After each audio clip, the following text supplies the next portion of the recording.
அன்பு நண்பர்களுக்கு வணக்கம். ஜாசோபீடியா சேனலுக்கு உங்களை அன்புடன் வரவேற்கின்றேன். இன்னைக்கு நம்ம கேட்க போற கதை அனுமன் காவியம் அத்தியாயம் 12. கதைக்குள்ள போகிறதுக்கு முன்னாடி என்னுடைய சேனலை நீங்க இதுவரை சப்ஸ்கிரைப் பண்ணலனா சப்ஸ்கிரைப் பண்ணிடுங்க. அப்படியே மறக்காம பக்கத்துல இருக்க அந்த பெல் ஐகானை பிரஸ் பண்ணுங்க. சரி, வாங்க நாம கதைக்குள்ள போகலாம். அத்தியாயம் 12. எல்லையற்ற வரங்களை பெற்று கிட்டத்தட்ட அந்த மும்மூர்த்திகளுக்கு இணையாக கருதும் அளவு வல்லமை மிக்கோனாய் அனுமன் இருந்த போதிலும் முனி சாபம் என்ன ஒன்று அவனது வல்லமைகளை அவன் உணர முடியாதபடி செய்துவிட்டது.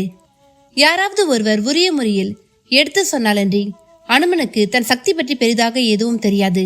ஒரு வகையில் அனுமன் இப்படி தன் வல்லமை பற்றி அறியாமல் இருப்பதும் நன்மைக்கே என்பது போல கிஷ்கிந்தையில் அடுத்தடுத்து சம்பவங்கள் நடக்க தொடங்குகின்றன. கிஷ்கிந்தைக்கு அரசன் வாலி, வாலியின் தம்பியான சுக்ரீவன் அவனுக்கு அடிபணிந்து நிற்பவன். மற்ற வானர்களும் அப்படியே. வாலியின் வீர பிரதாபமோ சொல்லற்கரியது. அது ராவணனே அவனை தேடி வந்து நட்பு கொலை செய்த சிறப்புக்குரியது. இதனால் வாலிக்கும் தனக்கிணையாக யாருமில்லை என்கிற கர்வம் இருந்தது. வாலியை சீண்டி பார்க்க யாருக்குமே துணிவு இல்லாததால வாலியும் எந்த ஒரு சிக்கலும் இன்றி கிஷ்கிந்தாபுரிக்கு அரசனாக இருந்து வந்தான். பலம் என்பது ஒருவர் வரையில் இப்படியே போய்விடுவதில்லையே. யாராக இருந்தாலும் விதிப்பாடு செயல்பட தொடங்கிவிட்டால் அவ்வளவுதான். வாலி வரையிலும் கூட விதிப்பாடு தன் வேலையை காட்டத் தொடங்கியது. வாலியின் ராஜ்யத்தில் தான் அனுமனும் இருந்தான். தான் பெற்ற சாபம் காரணமாக அனுமனுக்கு தன் சக்தி பற்றிய எண்ணமே இல்லை. அதனால் அனுமனும் கூட வாலியை ஒரு நிலையில்லாத வீரனாகத்தான் கருதினான். இப்படி ஒரு நிலையில்தான் மைனின் மக்களான மாயாவி மற்றும் துந்துபி என்கிற 2 பேரால் வாலிக்கு சோதனை ஏற்பட தொடங்குகிறது. இந்த இருவரும் சரியான அசுரர்கள். தவம் செய்து வரம் பெறுவதும் பின் பெற்ற வரத்தை பரிசோதித்து பார்ப்பதும் தான் அசுரர்களுக்கே உண்டான வழக்கம். இவர்களும் அம்மட்டில் விதிவிலக்கானவர்கள் இல்லை. அதிலும் துந்துபி தவம் செய்து பெற்ற வரம் என்ன தெரியுமா? 1000 யானைகளின் பலம். அதாவது 1000 யானைகளின் பலமும் தன் ஒருவனிடமே இருக்க வேண்டும் என்பதுதான் அவனது விருப்பம். உலகின் மிகப்பெரிய பலசாலியாக தான் திகழ வேண்டும் என்பது அவன் என்ன காரணமே வாலிதான். ஒரு சொர்ண மாலையை அணிந்து கொண்டு எதிரியின் பலத்தில் பாதியை திருடித்தானே வாலி பெரிய வீரனாக திகழ்கிறான். தான் அப்படியெல்லாம் திருட தேவையே இல்லாமல் மாவீரனாக திகழ வேண்டும் என்று எண்ணிய துந்துபியும் அவ்வாறே 1000 யானை பலம் கொண்டவனாக திகழ்கிறான். சரி, இந்த பலத்தால் என்ன பிரயோஜனம்? இப்படி இவனிடம் 1000 யானை பலம் இருப்பது மற்றவர்களுக்கு தெரிய வேண்டாமா? தெரிந்தால் அல்லவா இவனையும் ஒரு பெரிய வீரனாக கருதுவார்கள். எனவே அவனாக வழியே சென்று எல்லோரிடமும் தனது வீரத்தை காட்டத் தொடங்குகிறான். அவனது வரசக்தி பற்றி அறிந்தவர்கள் அவனிடம் யுத்தம் செய்யாமல் ஒதுங்கிக் கொள்கின்றனர். அவர்களில் இமயாதிபதியான இமவான் தந்திரமாக அவனை வாலியை நோக்கி திருப்பி விடுகிறான். அப்பனே, கிஷ்கிந்தைக்கு அதிபதியான வாலிதான் உன்னோடு மோத முடிந்த வீரன். நீ அவனை வெற்றி கொண்டு விட்டால் உலகின் முதலும் இறுதியுமான வீரன் நீ மட்டுமே. நீ வேறு யாரோடும் மோத வேண்டிய அவசியமே இல்லை. ஏனென்றால் ராவணேஸ்வரனை வாலியோடு மோதி தோற்று பின் சாதுரியமாக அவனை நண்பனாக்கி கொண்டு விட்டான். ஆகையால் நீ கிஷ்கிந்தைக்கு செல்வாய். அங்கே போய் யுத்தமரசு கொட்டுவாய் என்று துந்துபியை கிஷ்கிந்தை நோக்கி திருப்பி விடுகிறான். துந்துபியும் கிஷ்கிந்தைக்கு வந்து வாலியை யுத்தத்துக்கு அழைக்கிறான். எப்படி தெரியுமா? அவனது அரண்மனைக்கு முன்னால் நின்று கொண்டு, யாரடா அது வாலி என்பவன்? வாடா வெளியே. உலகிலேயே மாவீரன் நீதானாமே. உன்னையும் வெஞ்சும் ஒருவனடா நான்.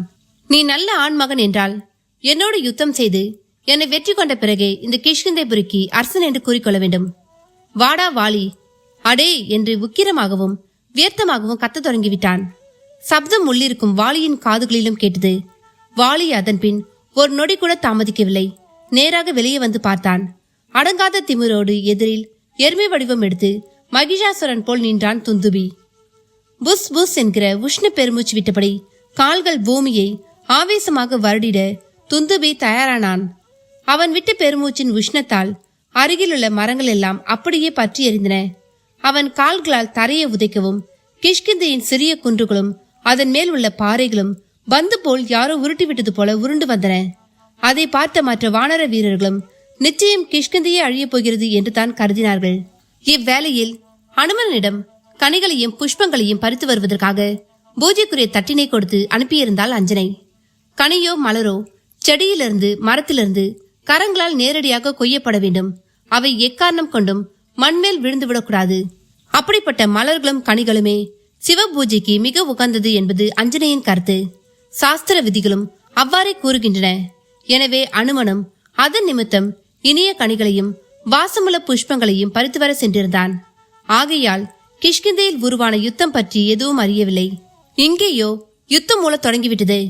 வாலி துந்துபியின் எருமை கொம்பை பற்றிக்கொண்டு தனது பதிலடியை துவக்கினான். ஞாபகமாக இந்திரனின் சொர்ண மாலையை அணிந்து வந்திருந்தான். அது தன் வேலையை காட்ட ஆரம்பித்தது. துந்துபியின் 1000 யானை பலத்தில் சரிபாதி வாலியை நோக்கி செல்ல தொடங்க யுத்தமும் சூடுபிடிக்க தொடங்கியது. துந்துபி தன் கொம்புகளால் வாலியின் மார்பை குத்தி கிழித்தான். பதிலுக்கு வாலி துந்துபியை தூக்கி வீசினான். அப்படி வீசப்பட்ட துந்துபியின் உடம்பு கிஷ்கிந்தையின் முக்கியமான பாகமான ரிஷிமுக பர்வதத்தில் போய் விழுந்தது. அங்கேதான் மதங்கமா முனிவரின் ஆசிரம குடியில் இருந்தது. முனிவரும் அப்பொழுது காலை நேரத்தின் அனுஷ்டானங்களில் மூழ்கியிருந்தார். குறிப்பாக ரிஷிமுக பர்வதத்தின் ஒரு குளக்கரையில் நின்று கொண்டு சூரிய நமஸ்காரமும் மற்ற தர்பணாதி காரியங்களும் செய்தபடி இருந்தார். நடுவில் அங்கே விழுந்த துந்துபியின் உடம்பை திரும்பவும் வந்து தூக்கிய வாலி துந்துபியை அங்குள்ள ஒரு மரத்தின் மேல் அடித்து அப்படியே மூர்ச்சித்து விழ வைத்தான். பின் அந்த உடம்பை தூக்கி துணித்து வைப்பது போல் தரையின் மேல் போட்டு அடித்து உடம்பின் சதை பாகங்கள் நாலாபுரமும் தெறித்து விழும்படி செய்தான். இதனால் ஆவேச யுத்தம் புரிய வந்த அகங்காரனான துந்துபியும் அழிந்தான். ஆனால் அவன் உடம்பின் ஒரு அங்கம் குளத்தங்கரையில் நின்று கொண்டிருந்த மதங்கமா முனிவரின் நீட்டிய கைகளின் மேல் விழுந்து அவரது அன்றைய அனுஷ்டானங்களையே கலங்கப்படுத்திவிட்டது. சிரத்தின் உச்சிக்கே போய்விட்டார் மதங்கமா முனி. அப்படியே கையை உதிரி குளத்தில் நீராடி கரை ஏறியவர் அந்த சதைப்பிண்டம் துந்துபியுடையது என்பதிலிருந்து அவனை வீழ்த்தியது வாலி என்பது வரை தன் ஞான திருஷ்டியாலே தெரிந்து கொண்டார். அதன் காரணமாக தன் சினத்தை அப்படியே சபமாக மாற்றிய மதங்கமா முடி இந்த அபகாரத்தை செய்த வாலி இந்த ரிஷிமுக பர்வதம் பக்கமே வரக்கூடாது. மீறி வந்தால் அவன் உடம்பும் சிதறி அவன் அங்கங்கள் இதே போல் தெரித்து விழட்டும் என்று சபித்து விட்டார். தேடி வந்த வம்பை வெற்றிகரமாக சந்தித்து முடித்த வாலியும் அரண்மனைக்கு திரும்பி சென்ற பொழுது மதங்கமா முனிவரின் சாப செய்தி அவனுக்கு காத்திருந்தது. அதன் பின் அவன் இந்த சாபத்தை மாற்றவும் விமோசனம் பெறவும் எவ்வளவோ முயன்றும் மதங்கமா முனிவரின் கோபம் துளியும் குறையவே இல்லை. வாலியும் சரி போகிறது போ, இந்த ரிஷிமுக பர்வதம் எனது ராஜ்யத்திலே இல்லை என்று நான் எண்ணிக்கொள்கிறேன் என்று தனக்குத்தானே சமாதானம் செய்து கொள்கிறான்.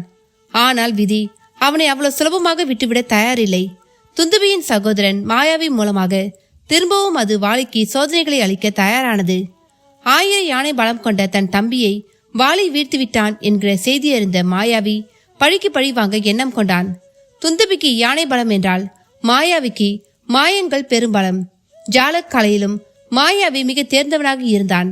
பார்த்து கொண்டிருக்கும் பொழுதே மாயமாய் மறைவதில் ஆரம்பித்து பனைமர உயரம் வளர்வது, சிறு எறும்பாய் மாறுவது, பட்சி வடிவம் எடுத்து பறப்பது, சிறு வண்டாக மாறி காதுக்குள் புகுந்து குடைவது என்று எல்லாவிதமான மாய வேலைகளிலும் ஜித்தனாக விளங்கிய மாயாவி அடுத்து வாலியோடு யுத்தம் செய்ய வந்துவிட்டான்.